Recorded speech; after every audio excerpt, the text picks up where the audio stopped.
来看看美中关系。当然，美中在对抗里头，雷蒙多商务部长到中国大陆去访问这件事情，到底双方谈出了什么，众所瞩目跟关注。但是商务部长雷蒙多这一次说啊，是为了保护美国的经济利益，是来自于美方西方媒体的报道，但是却也说是不吐不快吗？他在公开对话的场合里面就说了哦，美国企业跟我抱怨。中国大陆变得无法投资，包括会有临时的罚款、突袭检查，还有其他的行动，让跟大陆做生意变得风险太高。那么，中国领导人呼吁降低科技出口的管制，美方不是有很多不管投资啊、出口项目啊，管制美方的企业投资跟出口吗？雷蒙多直接在会上不太给面子，直接断然拒绝。他说呢，美国拒绝对于大陆的关税。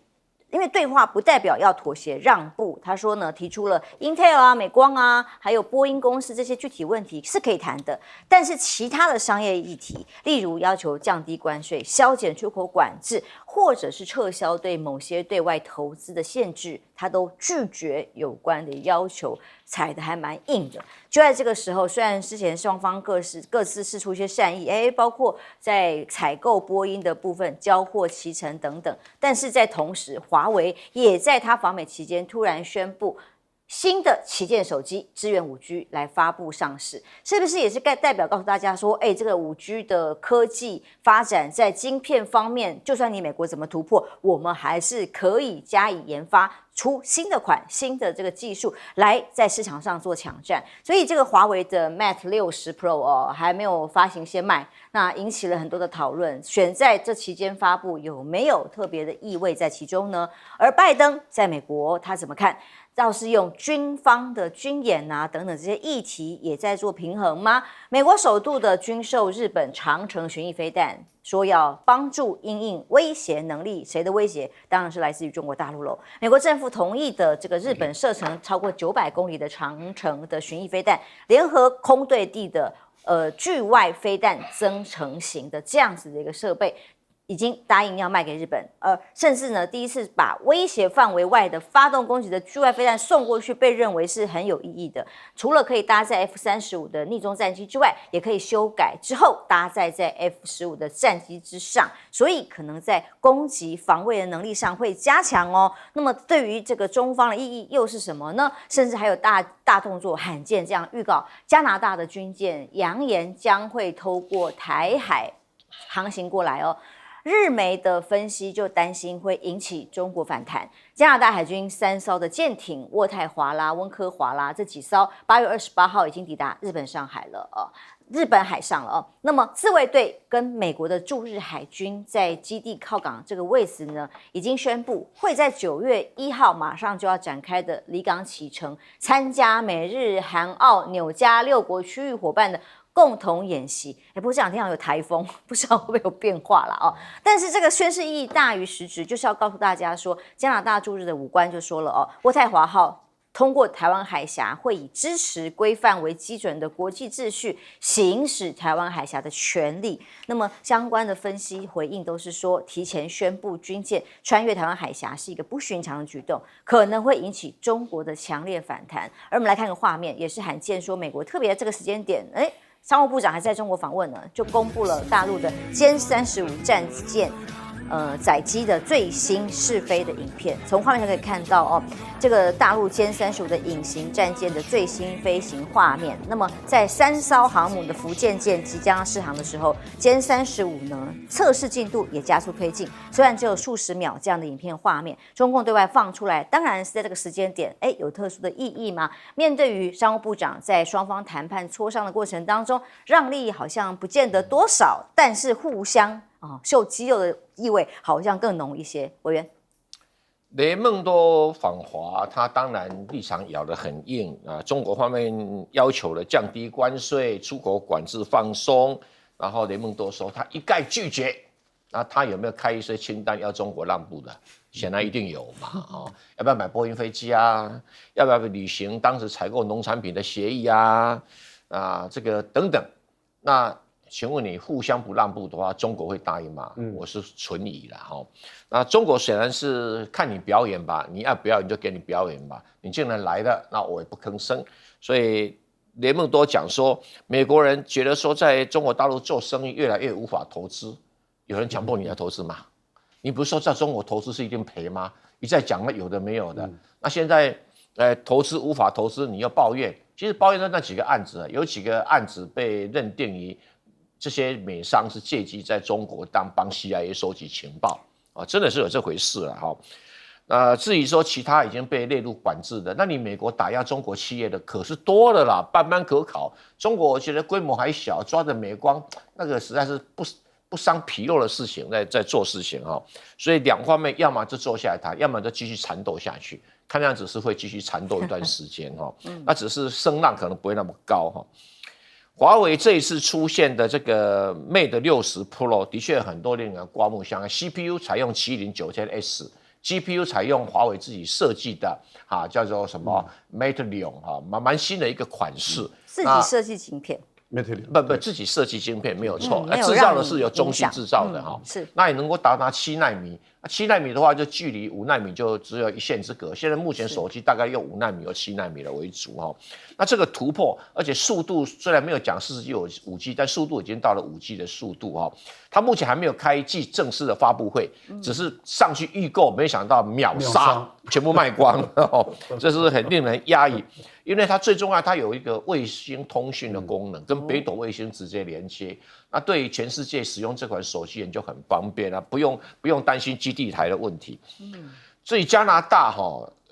其实它默默的通过台湾海峡，也许问题不大。它现在敲锣打鼓，一副来挑衅的，就不像自由航行。那中国大陆如果没有给它颜色看的话，就好像你人黑道老大也就算，江湖规矩就是说。你是黑道老大，我尊重你。像黑道老大的小弟也要跟着猖狂，要扮演黑道老大的角色。美国是足够资格当黑道老大了，但是加拿大只是黑道老大的这个 parking 的车的小弟也要装着黑道老大来过。我也不懂加拿大武官怎么会是上将阶的，就出来讲这个呛虾。那我建议中国可以学习郑芝龙。那是300-400年前的事情。荷兰人觉得他的舰队在台湾海峡是老大，就郑芝龙耍了一招，他也不用跟你惹，他派了一艘破船，直接把那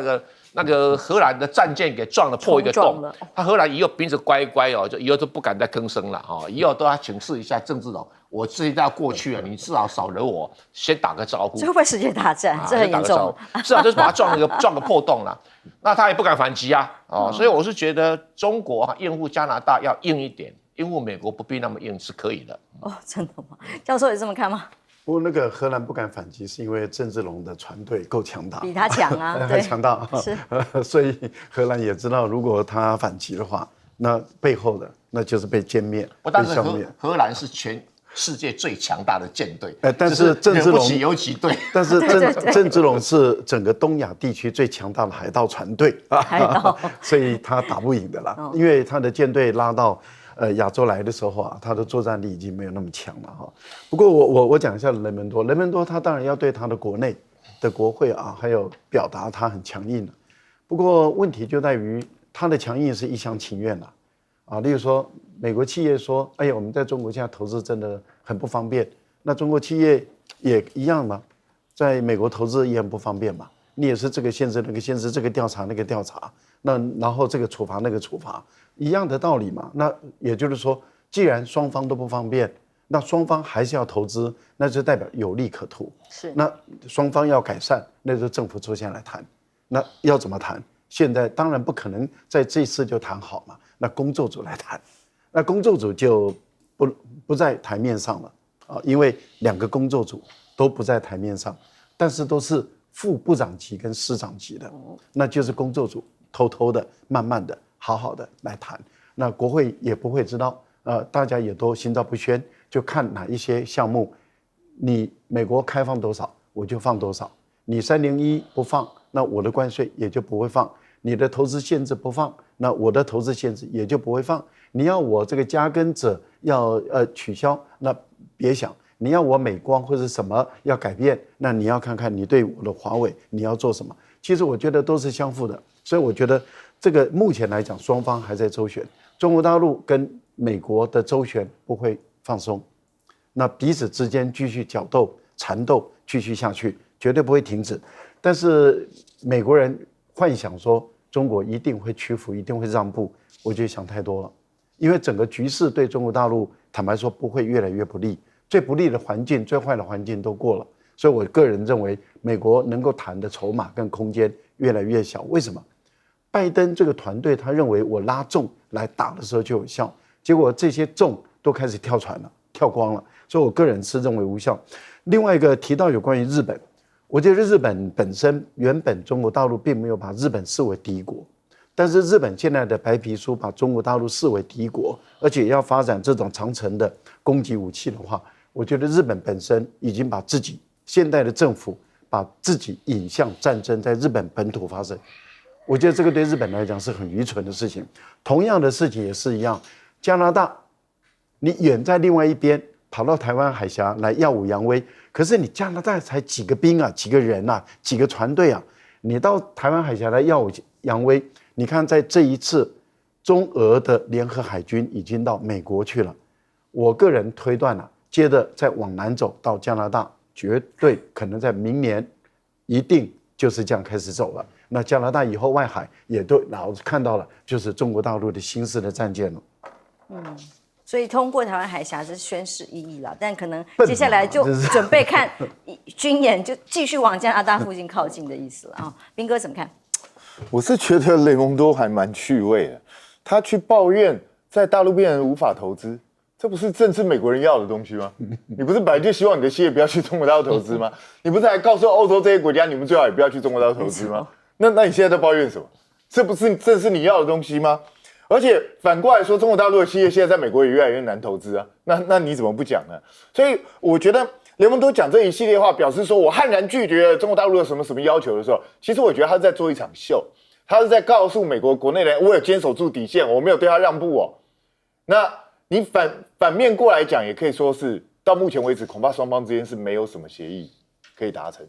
目前看起来是这样。因为如果双方彼此有一些让步，然后能够达成一些协议的话，那雷蒙多应该很高兴告诉大家说中国大陆对我们做了哪一些让步啊？结果他没讲，他只是告诉大家我没有做任何让步，那就表示这个还有得谈呢。我看雷蒙多这一次恐怕收效不会很大。那至于华为这个突破了这个封锁，这几天真的引起非常多的讨论，因为他有人去算了，当然我不是这方面的专家，我是看一些网络上的一些评估，说它相当于大概2017年。那个台积电的水准对，差不多是这样的一个水准，那就表示假设这个评估是真的话，表示它目前华为跟中国大陆之间的华为跟台积电之间的差距大概在5年左右。那当然，因为它实际良率多少我们不知道，但基本上能够拿出来当产品卖的，应该良率也不至于太差了。所以我觉得这个大概对美国啊、对西方啊、对其他的这一些同业，大概是一个警惕。也就是说，华为的技术恐怕跟大家想象中有点不太一样，也就是它要追上，可能时程不像大家想象中那么长哦。那至于说歼35这个东西，因为其实 FC31是它原来的代称嘛，那过去解放军一直没有正式给它一个编号的原因，就是因为他们一直对它还有一些评估，所以并没有真的要做，甚至这个案子本来一度要下马。就后来重新又上来，而且把它变成舰载机。那他现在这一次这一个也是一样，其实大家如果有印象的话，当年歼20也差不多这样泄露出来，因为这是官宣，就是故意要让你知道。那这什么意思呢？表示第一个歼35很有可能会上舰，第二个可能离量产跟正式服役恐怕都不会太远。我觉得中国大陆是在做这一方面的宣示。下个要谈的议题叫做日本，那么现在最头痛的问题是什么呢？就是他们排了核废水之后，一个最新的消息是来自于24号开始排核废水之后，不是大家都对日本的水产品啊，这个海流出去海鲜到底安不安全很有疑虑啊。今天岸田文雄直接用生吃福岛海鲜的方式在媒体上曝光，跟大家说很安全、很健康，就好像这个南韩的尹锡悦用手去抓福岛的鱼，说没问题，很安全。但是抗议的声浪从来没有停止过。其中呢，北海道的海鲜出口直接几乎是坠崖式的掉，60%销路受阻之后，2大明星商品直接大跌啊！其中包括了扇贝啦，中国63%的这个所谓的出口嘛，其37%其他的国家嘛。根据最新的日本农林水产的贸易统计，2022年水产出口本来是比前一年增长26%的，大概有新台币843亿左右，出口到中国22.5%占比里面最高加一加香港啊等等，中港就占了42%之多，所以扇贝、海参出口到中国的水产直接下滑。大型的比目鱼拍卖价比往常跌了超过10%，从每公斤大概新台币的761元左右跌到了652元。其实他们农民渔民们还在怕，因为还在往下跌吗？还不知道会跌到哪里去啊？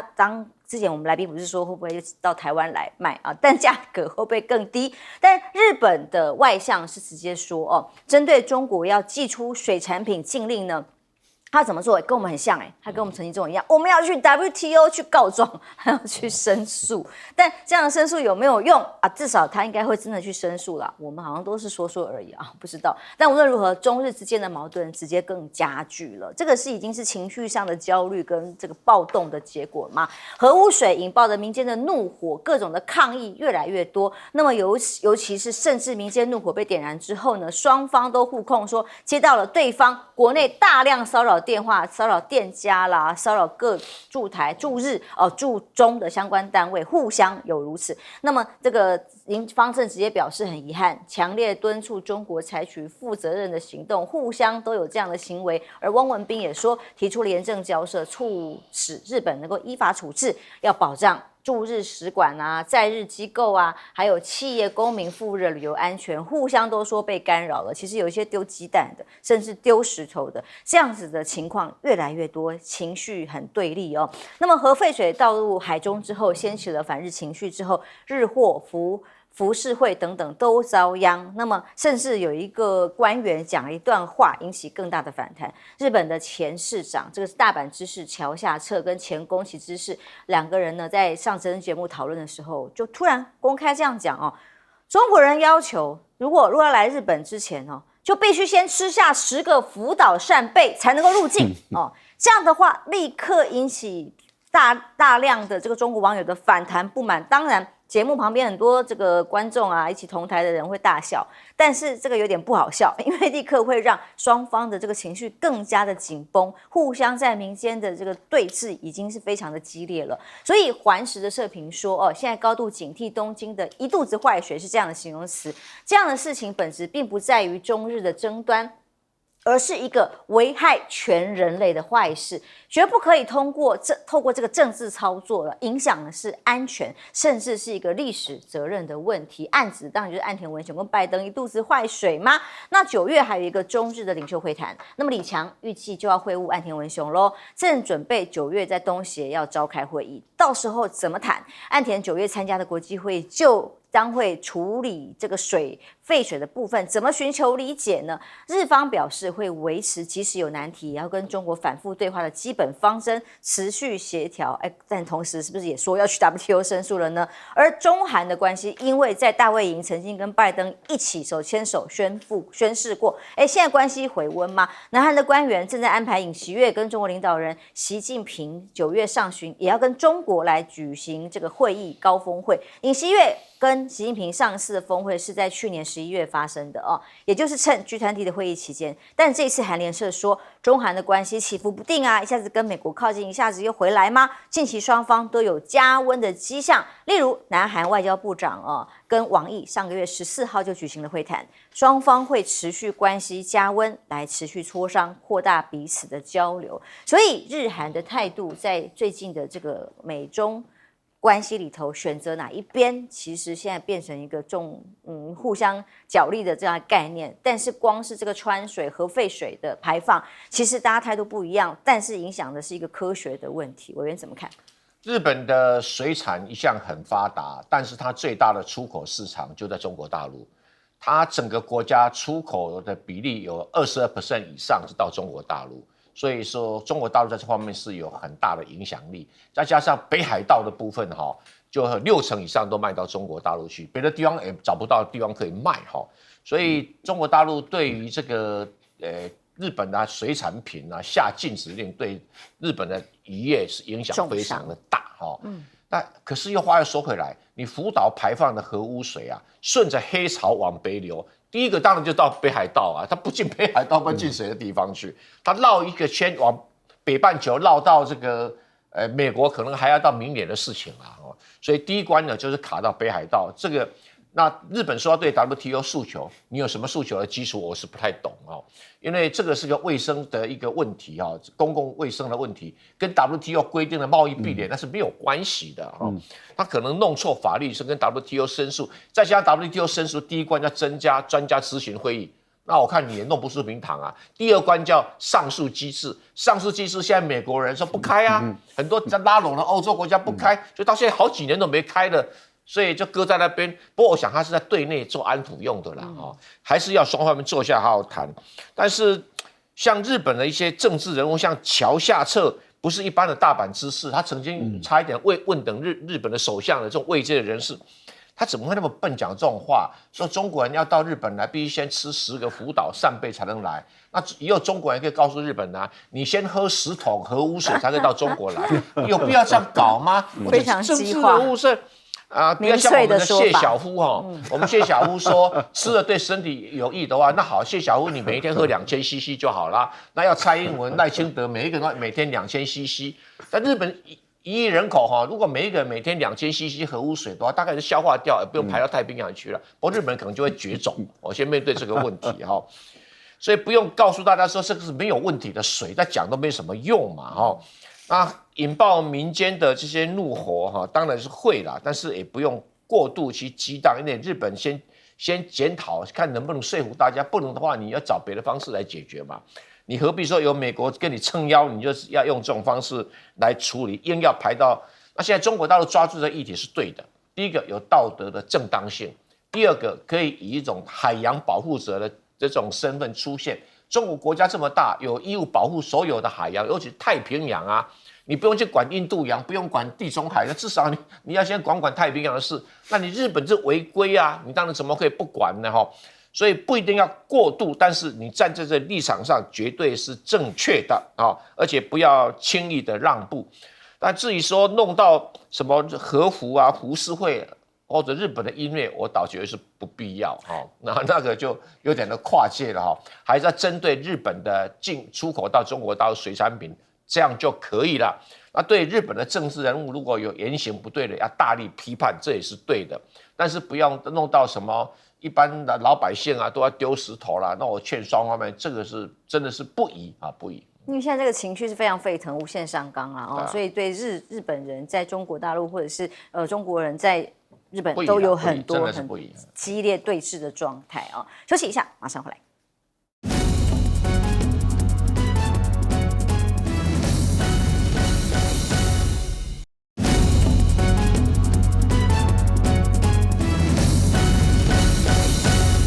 日本核废水排放入海的消息，从24号开始排放之后，引起了中国全面的抵制。这个占了2%出口的国家禁止进口海产之后，影响很大。现在还后续效应持续发酵当中。对，因为我看到岸田文雄的反应，哇，很紧张，很激烈，说中国你立刻给我停止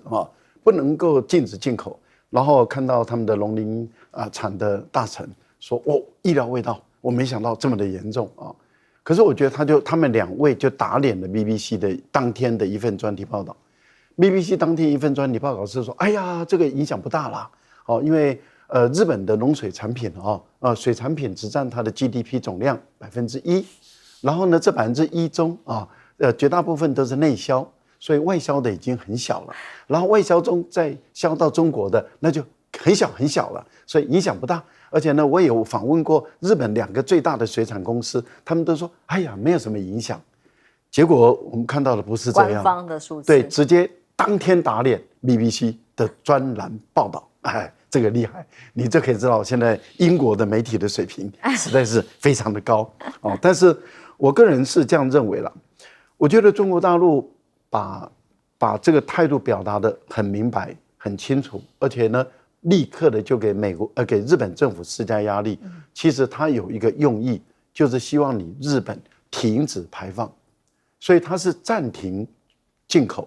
但是你日本政府如果愿意听得进去，你说你愿意对话嘛？那对话的目的就是说，我今天告诉你，你今天要停止排放了。我觉得如果日本愿意停止排放，这个事情解决了。否则未来要排放30年。对，因为他要把这100多万吨整个排光，而且呢，他这一波要排17天，而且要排7800吨，目前已经排了1-2千吨出去了，还要继续排下去。那中国大陆的立场并不是说我今天要全面反日，或者我要禁止你什么，我主要的是要你不要再排放了。我觉得岸田文雄也好，林芳正也好，你们如果感受到整个太平洋国家的焦虑跟愤怒，你就停止排放了，这个事情自然就解决了。我觉得为什么不选这条路？另外，我觉得日本的政客，这些前政客，他讲的话，你给我中国人给我吃10颗，你才能够进来，那中国人就不去了嘛。坦白说，金板神的这些市长现任的，一定是很恼火。你影响我的观光收入，你们这些前政客，你不要害我。现在我们要的是观光客进来。可是现在的情况，观光客不去，你日本的经济怎么办？休息一下，马上回来。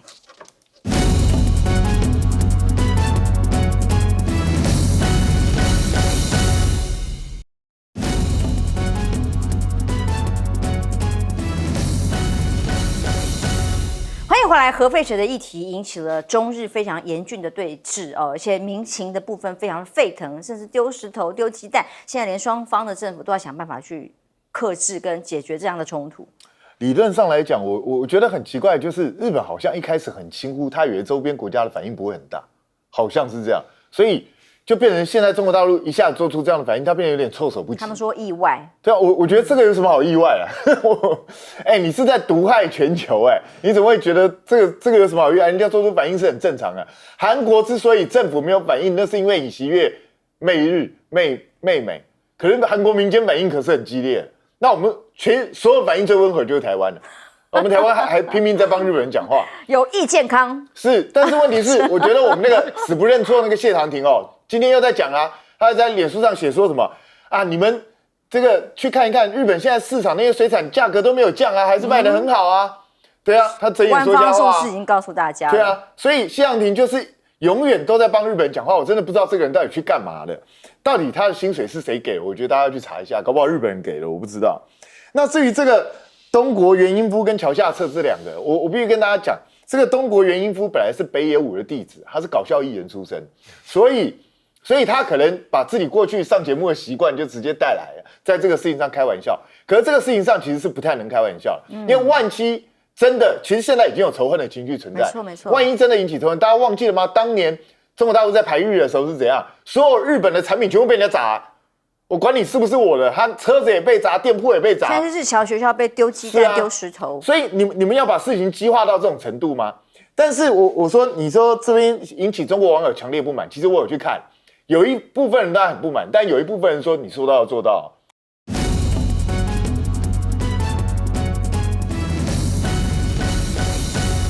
观众朋友，台风天平安，欢迎收看 TBS 新闻大白话，我是王浅秋。首先介绍这一节一起讨论国际大白话新闻的来宾，第一位是北京清华大学法学博士蔡正元前委员。主持人好，大家好。国际政治专家赖岳乾教授。主持人好，观众朋友大家好。时事评论员谢寒冰冰哥。主持人好，大家好。来看看选战的最新消息当然大家都在看，在郭台铭正式宣布参选之后的效应究竟如何。目前郭台铭已经开始展开联署，黄世修喊出来，是他的发言人喊出来说，联署的份数是越多越好，以保险起见，虽然29万份以上就可以，但是起码要有30万份，还会试着努力看看挑战100万到200万份。究竟在28号之后宣布参选，民意的调查的反应如何，还没有最新的报告出来，今天、明天陆续都会有新的报告。刚刚我们看到前一段节目上的不同调查报告都是28号之前。那么郭台铭参选在网络声量可以直接做反应，其中他宣布参选的当天呢，正负声量虽然说他的声量冲到了一个新高，但是正声量却只占了2%，大部分6%、80%、60%。都是属于负面的声量，好感度只有0.47而这个成长当然19万多笔的讨论，的确是成长了742百分比啦，立刻一冲来讨论他的这个宣布参选。但是四卡都之后会发生什么事？虽然他一方面是喊参选，另外一方面大家关注他希望促成整合啊，但整合有没有望？现在大家不知道会怎么发展。但沈富雄沈大佬直接断言，如果细卡都真的这样选下去的话，他说宣布独立参选，整个声望会往下走。众叛亲离，鸟兽散哦，甚至叫大家不要理他，自生自灭，自讨没趣。那么李彦秋也是比较负面的给予评价，他认为鬼月鬼话连篇，没有办法再跟郭董谈整合，然后蓝白不用再被情勒，是这样吗？那么当然，黄世修跟这个杨宝珍这两位郭办跟科办阵营的发言人，意外的也有一些火花发生了哦。就是说，昨天这个场合里头，郭科见面不是要喝饮料，应该展现善意的吗？那么当然，黄世修因为这个被讲说，我们形成刻意调整，所以来配合，想要让柯文哲、郭台铭同框有所谓的促成刻意操作的痕迹。那么黄世修立刻回应说，出席时间一直是7点哦，呼吁有心人士不应歪曲事实、见缝插针，刻意破坏在野整合的可能性。那但是因为喊出这个话的就是这个民众党的发言人嘛，所以杨宝珍立刻就回啦，他说本来得知讯息是8点郭台铭才要到场的后来彩通改成7点他不确定调整原因，尊重郭办安排。而这火药味当然都不利于接下来的这个进一步在野的整合而邱毅怎么看？邱毅今天早上在我们节目上面就分析，他说在野党要整合要瞧不拢的话，邱毅意见是由韩国瑜出来当统哭因为呢他要对选战内行，而且过去曾经参与过大选。那么其实不止他，包括了有郑龙水也提出来说呼吁，包括马英九啦甚至是不是还有赵少康他喊出来说有没有可能一起来当统哭？因为无论如何，当事人是不适合号召喝咖啡，有没有可能呢？那么现在接下来看看柯文哲好了，绿侧翼打柯文哲的方式，其实被形容叫做一条龙有没有用？一个最新的消息讲，柯文哲说他领过杜聪明奖学金，立刻被围剿连吴思瑶这些人王定宇通通都来谴责说他说谎，他根本没有领过。结果最后呢，是由这个杜家的人老先生、老太太他们家人跳出来告诉大家说，没有声明，的确柯文哲领取过奖学金，还多次，立刻被说翻车啦。这些绿色的立委是一尸两命吗？那么杨思培也出来说，真是不忍心惊动到杜老人家，所以先兑现买书捐书有些媒体急着用翻车几尸几命定调，但这个措施探究的方法无助于公众讨论。可是问题是，就是你说人家说谎的时候，人家真的拿了奖学金，那不就是翻车吗？当然侯办的最近的回应都非常的激烈，比方说今天是针对商周有一个小编的脸书留言呢，那直接把3个人曾经对 AI 的政见用图的方式来做说明，然后但是对于到底各自政见是什么有一些分析，其中侯友宜的部分是点。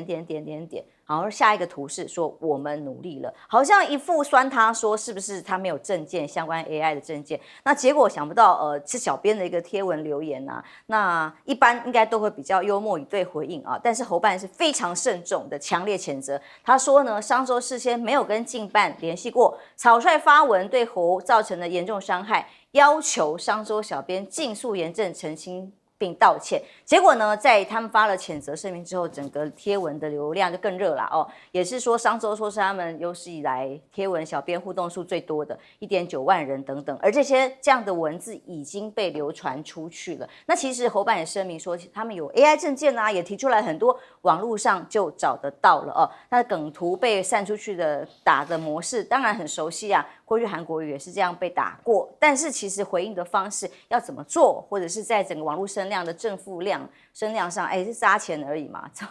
有彬哥又怎么看呢？我觉得郭董会找土条，当然是借重他过去有2次公投的这样的一个经验嘛。那我个人认为他连署要冲破29万的门槛，甚至到100万，我觉得都不是什么太困难的事情那反正郭董在这一方面应该是毋庸置疑，他的能力绝对是够的，所以我觉得这个不需要去帮他担心。那他的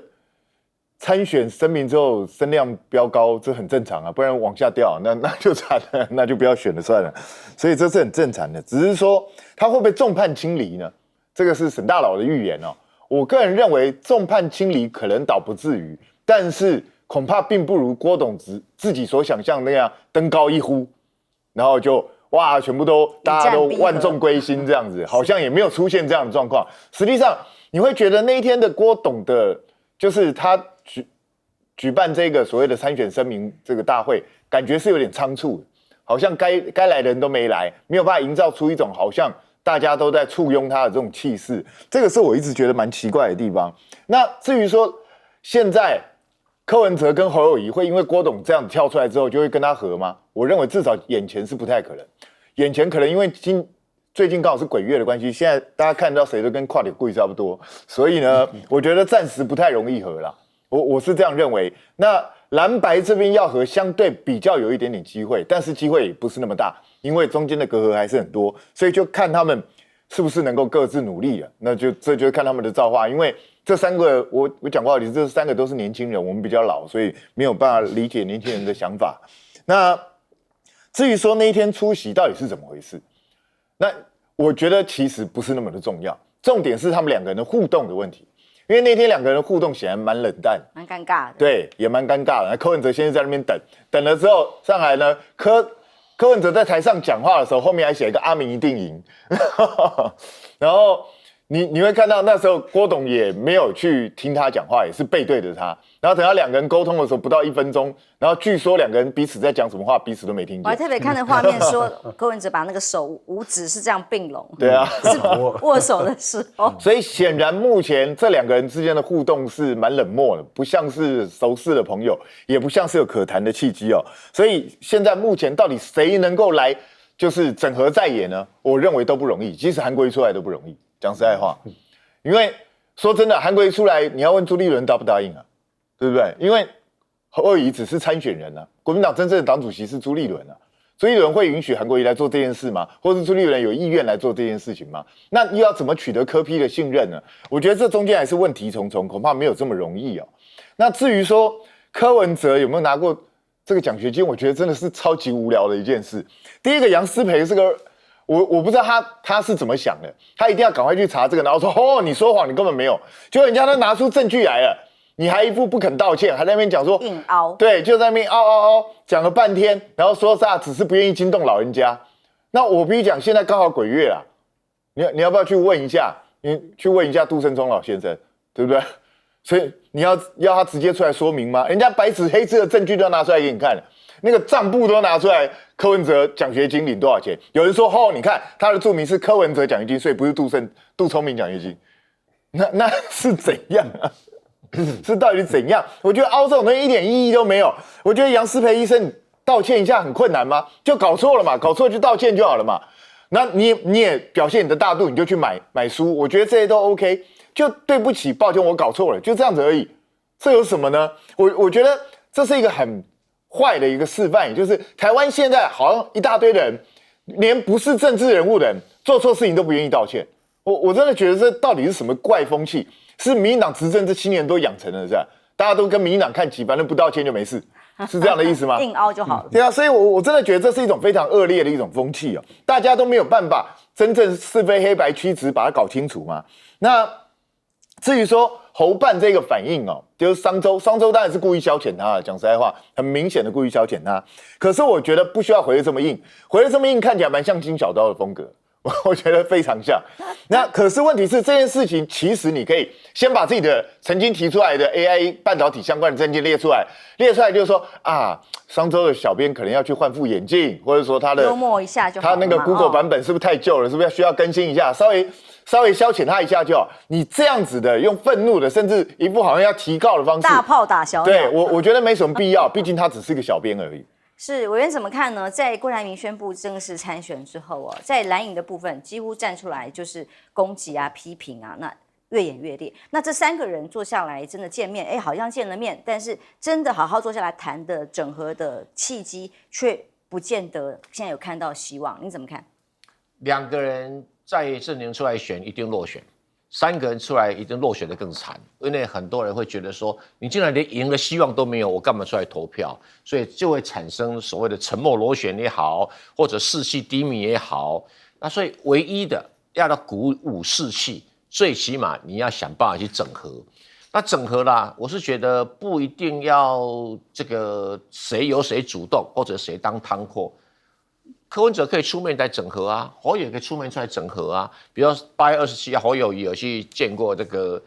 郭台铭啊，之前听说也见过这个柯文哲，很好啊，继续良性互动，至少在整个大众印象中，就你们有开始愿意谈有和的这个契机或和的期望，士气就不会一直往下退啊。没错，现在很明显的士气往下退有2个证据，一个就是各方面支持者哇，这个侯友支持者就骂郭台铭，骂柯文哲，柯文哲支持者就骂郭台铭，骂这个3个人骂成一团，有一个人整天羽扇纶巾等着当选，那个人就是谁啊？就赖清德啊！怎么可以让赖清德过好日子呢？这个我想他们3个人我有时候不晓得该不会同意啊。阿兵哥讲他们3个是年轻人，可怎么看也都年纪蛮大了哈，所以可不可以像成熟的男子汉？就站出来，我必须要团结，必须要合作，我们才有机会来打赢。那合作也不用讲了，那太复杂哈。对选民来讲就很简单嘛，你们先跑一段100公尺的赛跑嘛。那民调第1名当正的，第2名当副的，第3名看当行政院长、立法院长，只能这样分配啊，不然怎么办？联合政府在台湾是没有经验，可世界上很多成熟民主国家很正常，日本啊都不要讲日本是自民党，他每次拉了公民党，我让你几席，都还让还蛮重要的位置啊。西德、法国，你看英国，很多国家都有这种情形啊。那为什么台湾不行呢？对不对？为什么要让赖清德一个人这么40%的支持度就得选票，就那么爽爽的过关？没有道理嘛，所以我是主张建议说3个人要冷静下来，不要每一次都说这个什么喊出什么郭上侯下啦，侯上柯下啦，什么柯上侯下，没有意义啊，就是不会当选啊，你喊这有什么意义嘞？所以这个很多的蓝的白的对郭台铭的愤怒是对的，也是情绪上自然的，可是情绪上发泄完了，我们还冷静看怎么处理这一局。我的判断是这样子，如果侯跟柯组成一组，那你还去担心郭吗？不需要担心啊，为什么？因为你2个组成一组，你跟赖清德的差距就很有限，剩下郭的台铭的支持者，他一看到说一定会去救你们2个嘛，对，这你要担心嘛，这个才会产生弃保效应。蓝白合。对啊，如果说我一个人让弃保2个，那怎么可能啊？对不对？所以你必须要，除非民调有很大的差距。对，所以我是觉得但以目前来讲，民调看起来第1名还是在野的第1名还是柯文哲，第2名还是侯友宜，第3名还是郭台铭嘛。那如果这样子，就是柯正侯副，然后郭台铭看当行政院长、立法院长嘛。让大家稍微瞧一下不行吗？谁都一定要当老大，那也不必嘛，由人民来决定嘛。那如果侯友宜民调第1名，那柯文哲第2名，那就是要倒过来安排嘛。这是大家可以接受的一个最基本的道理不能去讲些有的没有了。我家大业大，我财产大，我立法委员多，对不对？那个都不是一个正常。那至于这个，我同意这个阿兵哥讲这个是商业周刊的小编的评语我觉得这是一个做宣传的好机会你可以大拉拿出来，我对 AI 对科技有些什么政见对，那你重新再讲一遍。平常你讲没有人注意啊，现在你讲就有人注意啦，宣传效果更大啦。那不用一直气呼呼的我不晓得是不是金溥聪的一个习惯啊。那如果这样子的话，这样的操盘实在太糟糕了，我也觉得不好。那杜聪明是台湾历史上第一个医学博士。也是台湾这种传染病第一个提出解方的人而且他对于这个所谓的鸦片吸毒也有很大的贡献，他是一个很了不起医学界的前辈，他的杜聪明奖学金已经颁给成绩最好的医学系的学生。那柯文哲有拿到就会有记录嘛？我不晓得民进党的侧翼名嘴讲这有什么意义呢？那你明明讲错，你说谎，是你为了你们民进党在做这个，对民进党是没有帮助，赶快道歉比较实际啦。柯文哲表现其实也很正常，这是值得肯定。那其他人这个要去讲说谁做汤扣啦。这个时候谁做堂口都很困难，不管是